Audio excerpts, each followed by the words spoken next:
নমস্কাৰ, মোৰ নাম সন্মাদীপ কলিতা। মই প্ৰথম শ্ৰেণীত পঢ়ো। আজি 28 জুলাই সুগন্ধি কবি হীৰেণ ভট্টাচাৰ্যৰ জন্মদিন। সেয়ে তেখেতৰে এটি কবিতা আবৃত্তি মোৰ দেশ কবিতা আবৃত্তি মাথোন প্ৰয়াস কৰিছো। মোৰ প্ৰাণৰ প্ৰাণৰ, মোৰ গানৰ গানৰ, মোৰ দেশ, মোৰ প্ৰতিটো কামি, মোৰ প্ৰতিটো চিন্তাই এই দেশৰ বুকুত ৰচে হয় সোণোৱালী ভৱিষ্যতৰ সপোন। মোৰ জীৱনৰ আহে আহে, মোৰ যৌৱনৰ কহে কহে, সেই সপোনৰ কলৰোল দেশে দেশে দেশ আছে। এনে বহু দেশৰ ওৰঙে দৰঙে মই ঘূৰিছো। বহু বন্ধুৰ সৈতে হাতে হাতে হাত ধৰি ফুৰিছো। কেতিয়াবা সাগৰ পাৰত, কেতিয়াবা খেজুৰ তলত, নতুবা পাহাৰ তলিত খন্তেক জিৰাইছো। তাৰ পিছত আকৌ আৰম্ভ কৰিছো নতুন যাত্ৰা।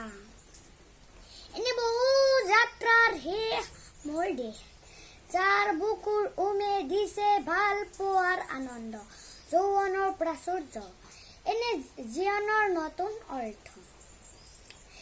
এই দেশৰ প্ৰতিটো পুৱাই মোলৈ লুকাই আনে ঐশ্বৰ্যৰ বিপুল সম্ভাৰ।